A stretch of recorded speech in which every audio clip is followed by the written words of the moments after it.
Well, he got online and gave me a bad review after that. But that's okay. Yeah, I was not going to the basement with I that would guy. be So nervous still talking. if I did that. When the doubt gets loud, but answer that call. Vision ain't real till you grind at speed, so breathing deep. Then call the damn leads. Call the damn leads. Hey, everyone, welcome back to Call the Damn Leads, the show by sales professionals for sales professionals. I'm your host, Drewbie Wilson. With more than 2 decades in sales, I've seen it, been through it, heard about it. Now I'm bringing those stories to you, my favorite people in the world, the sales community. Because let's be honest, this is the greatest job on earth. It doesn't matter where you come from, what background, what personality type, or what gender. You can make an amazing life in sales. And today's guest, no stranger to that journey, I'd like to welcome Sheila Howell to the show. How are you today? Wonderful. How are you? I am crushing the day. Thank you for asking. I want to jump right in. I want to hear your crazy sales story. Okay. Well, first of all, thanks for having me. I appreciate it. And, mine is not using Forewarn. So I don't know if everyone knows what Forewarn is, but it's one of the things, one of the tools that are available to most realtors where we can look up a person before we go to meet them, because many times we're meeting strangers in vacant houses. Well, so this was one of those times. It was a vacant house, complete stranger, and I am pretty diligent about using Forewarn, but something got in the way, didn't do it, went to meet the couple at a coffee shop ahead of time, and I'm like, I probably should have used Forewarn. There was just something that seemed a little off. So we go into this house, and I'm like very aware of my exit strategies, have my keys, have my mace, all that good stuff. They were a very, very nice couple, incredibly nice. Showing seemed normal. They wanted to make an offer. As it was, we couldn't go there. But I go home and I thought, you know what? I'm going to check out Forewarn and see just if my spidey senses were right. Well, they were. Like, I could not believe that I put myself in that situation and did not take the risk that we all take seriously. And let me tell you, after that, no more meeting strangers without running Forewarn. And it's not an end all be all, but like that was one example where I really should have brought someone with me. But anyway, so just wanted to remind people that, we put ourselves at risk and we really need to be mindful of it and keep ourselves safe.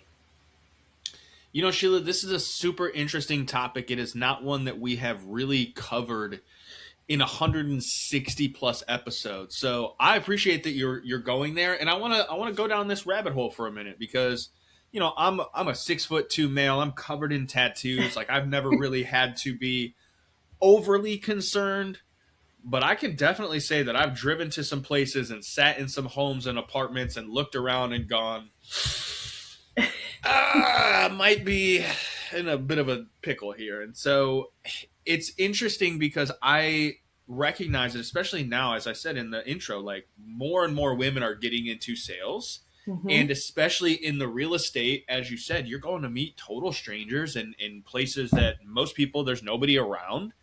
And what were like some of the things that you initially, when you first got into the real estate space and kind of had to go down this path, what were some of the first things that you did to kind of create that awareness and separate and make sure that you had some of those boundaries in place? Because I'd have to imagine that it is scary to step into that new world, and there's probably someone out there listening right now that's new, that's trying to navigate that field.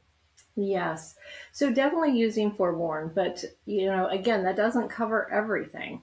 So I've had my husband go with me and sit in the car before. I had one client who was really pushy about me going into the basement, and I said no. Well, he got online and gave me a bad review after that, but that's okay.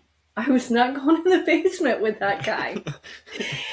Same thing for, going upstairs in vacant houses. You just really have to be aware of your surroundings.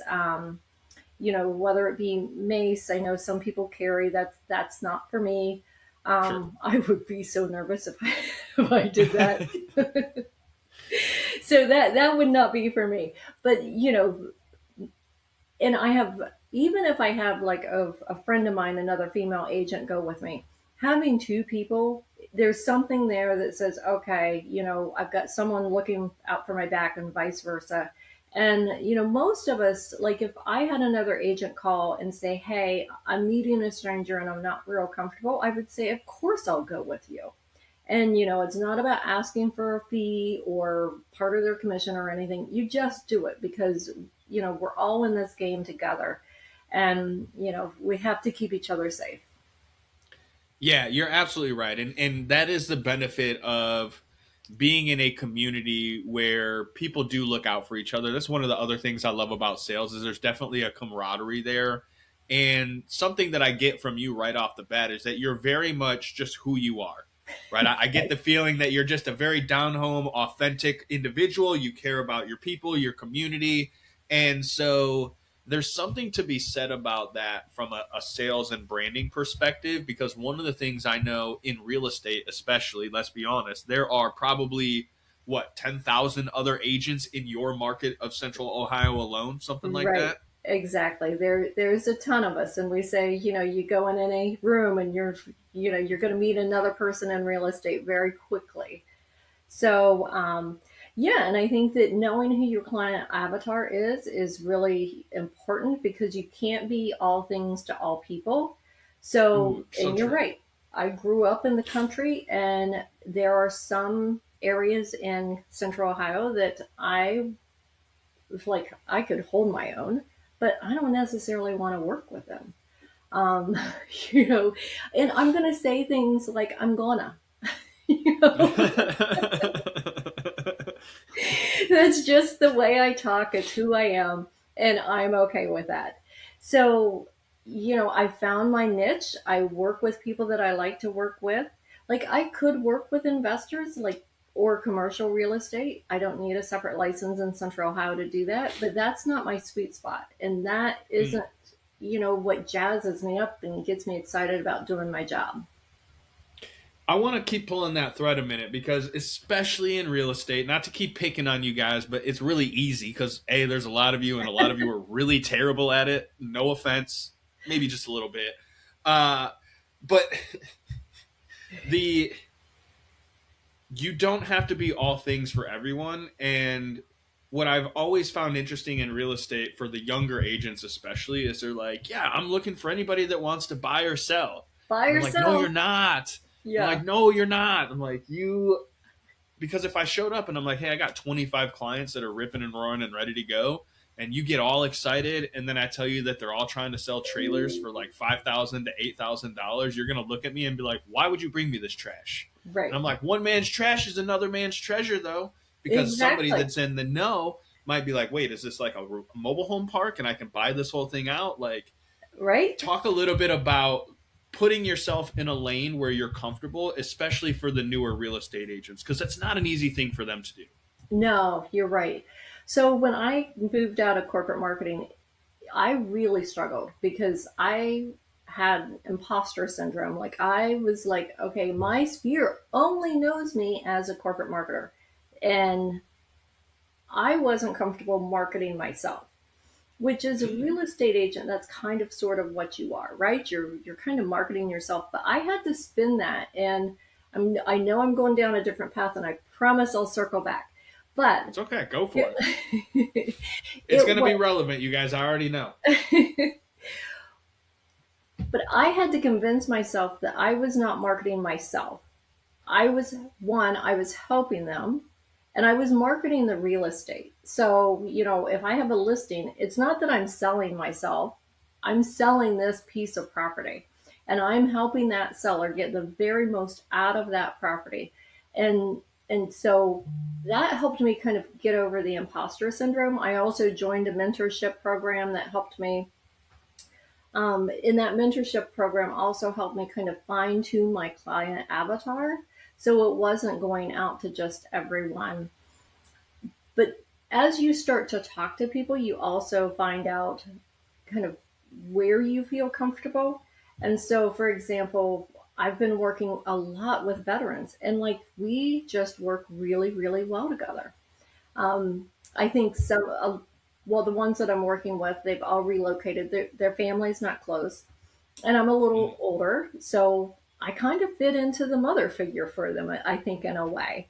And so I'm guiding them. I'm talking to them about parks and schools and all these things, and showing them quirky little things about the area that they're not going to know, but because I've lived in the area for so long, I know. So I think from that perspective, it's finding those people that work, that you kind of mesh with. And you mentioned it earlier, I am who I am. I'm not there to impress anyone. And if someone has a multi-million dollar property, I might not be the person, because I'm not going to show up in stilettos and, a Gucci purse. That's just not me. But I can tell you, I would market the heck out of that property. But, so there's that. And then I think the other thing is, working for me, it's working with people that might need a little more time.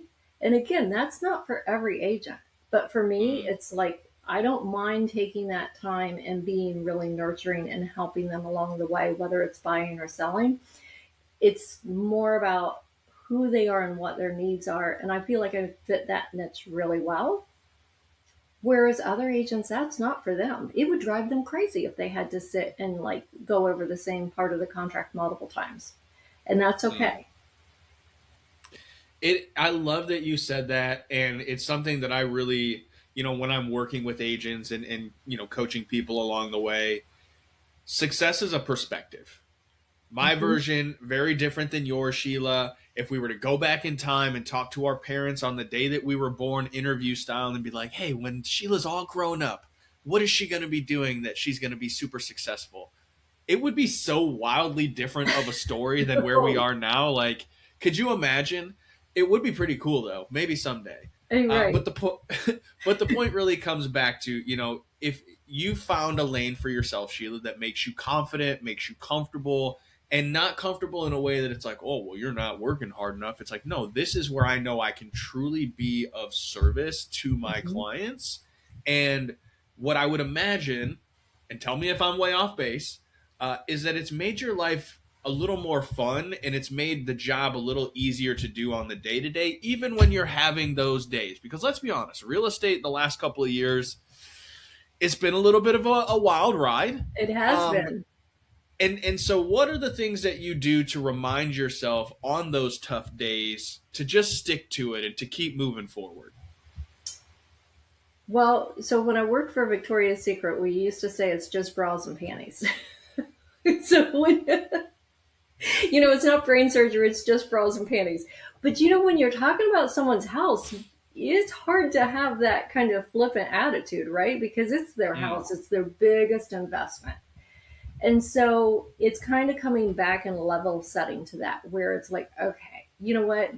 They're stressed out because this is a huge decision. It's, most likely their biggest asset. So keeping that perspective, because, and that's assuming that it's something that's going on with your client. If it's going on with another agent, well, we all know some agents are just, we won't Some say. of you guys suck. I'm just going to say it for her. You guys suck. The rest of you are cool, but some of you. Anyway, and back to and your point. sometimes it's educating an uneducated agent on the other side, and you have to learn how to do that to where you don't alienate them and make them feel like they're, where that they suck. I can say it. She can't. It's okay. I don't have a license to worry about there. Right, exactly. So Um, yeah, so that's kind of my approach to the day to day. Um, and I will say that there are times when, I'm trying to enjoy a grandkid's birthday party, and I have a deal falling apart. And there are times when I have to choose, my family and just say, okay, you know what? This deal's not going to break in the next 30 minutes. I'm going to sit here, sing happy birthday off key, watch them blow out the candles, and then get right back on it. I love that, and that brings up a great point that I have definitely seen a lot of realtors fall into the trap of, is constantly being available for their clients. Mm-hmm. And listen, I'm a big proponent, speed to lead. You gotta, be responsive and communicate all day long. I'm gonna preach those things. And also, like yourself, learning to create those boundaries so that you can separate your personal life and your professional life can be very, very difficult, especially as a real estate agent, because you are at the beck and call of your clients most of the time. So, what were some of the non-negotiables that you put in place for yourself? And are there any specific scenarios that you can tie back a story to that are like, hey, this is why I had to put this in place? Well, so a big part of it, like if I truly, truly felt like that deal was going to fall apart in 30 minutes, I would deal with it, right? But it's sometimes taking that deep breath, taking a step back, and evaluating the situation and say, okay, what is really happening here, and do I have to be on it like right now? Sometimes yes, but if not, it's okay to take that time to be with your family. But one non-negotiable, being in Central Ohio, is we get snow, and we get a lot of snow sometimes. Well, I had a client who wanted to go see, I don't know, umpteen houses. And it snowed. It was the biggest snow that we had had that year. It wasn't bigger than what we had this last year because this year was crazy. But We it got was dumped on this year. dangerous. And we had no business being on the roads, quite honestly. And we went clear down to southern Ohio and got nothing. She ended up buying a very small parcel of land, which, that's fine. But go forward. I said, I am not driving in that kind of snow. We will reschedule. And if you don't understand, well, that's find another agent because I'm not going to drive in 4 or 5 inches of snow. It just is silliness.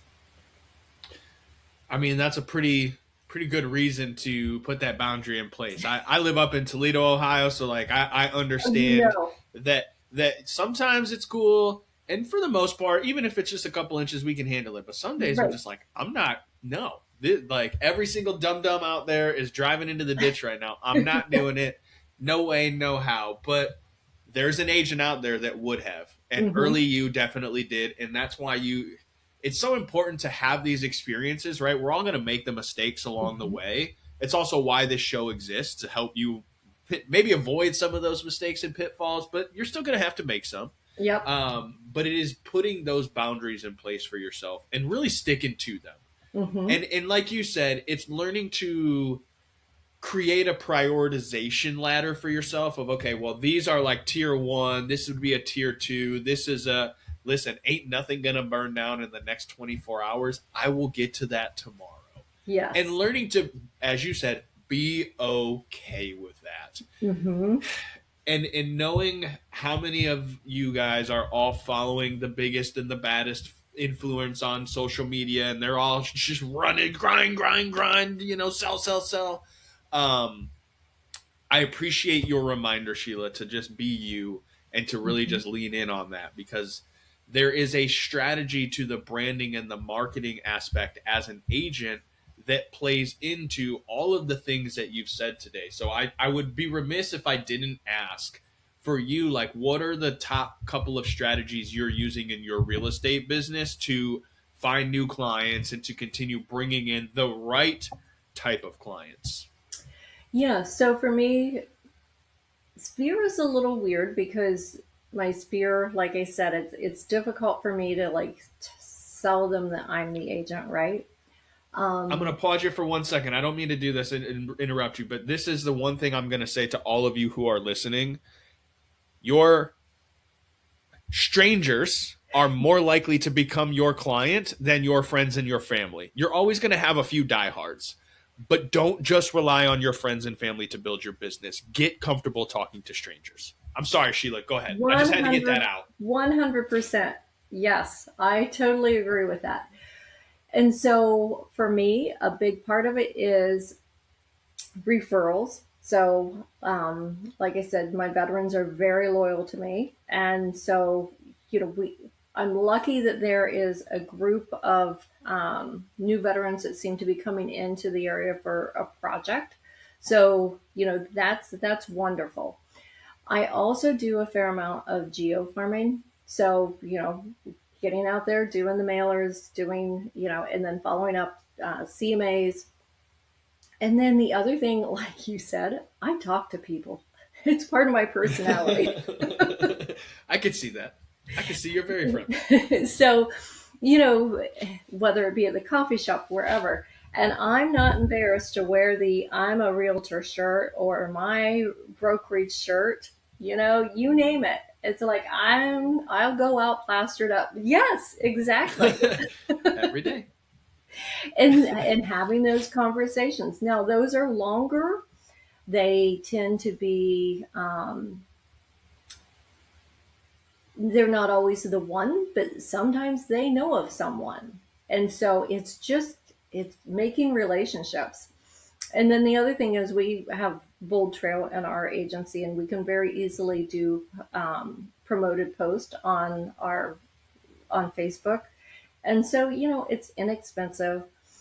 And then it's, the leads are not that great, but again, you work them, and sometimes they work. It's not It's easy. interesting how the system works when you work the system. Isn't it? It's almost like someone might have thought this out. Well, and Sheila, we could probably sit and nerd out on all of these parts that all of these agents are not doing, and probably some that are, which are like yourself, having a lot of success. But I do want to be respectful of your time because I know you're very busy. How do we find you, follow you, check out more of your content? I'm sure this is just a small snippet of all the greatness that you share.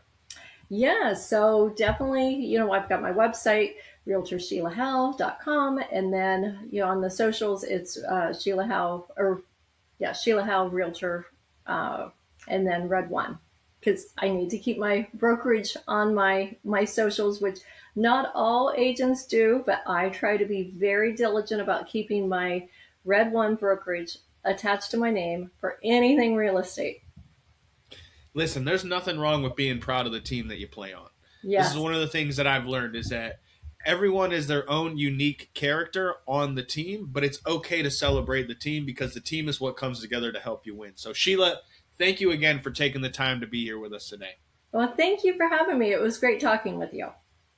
Absolutely. Listen, if you guys and gals enjoyed the show, if you got some value out of it, go share it on social media. Tag me, tag Sheila. I'll make sure all our links are in the show notes so it's easy to find. Maybe you know a realtor who kind of sucks, or maybe they're like going through it right now and they need a little reminder. Send them this episode. You don't have to tell them that they suck. That would be rude. But you could send them this episode and say, hey, I heard it. I was thinking of you. I think you'll get something from it. Go check it out.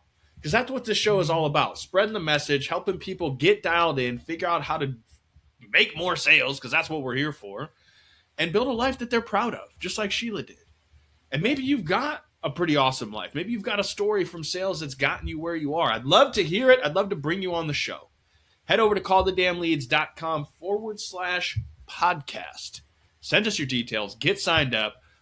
While you're there, grab a hat, keychain, sweatshirt, something to support the show. We'll see you guys next time. Go call the damn leads. When the doubt gets loud, but answer that call. Vision ain't real till you grind that speed, so breathing deep. Then call the damn leads. Call the damn leads.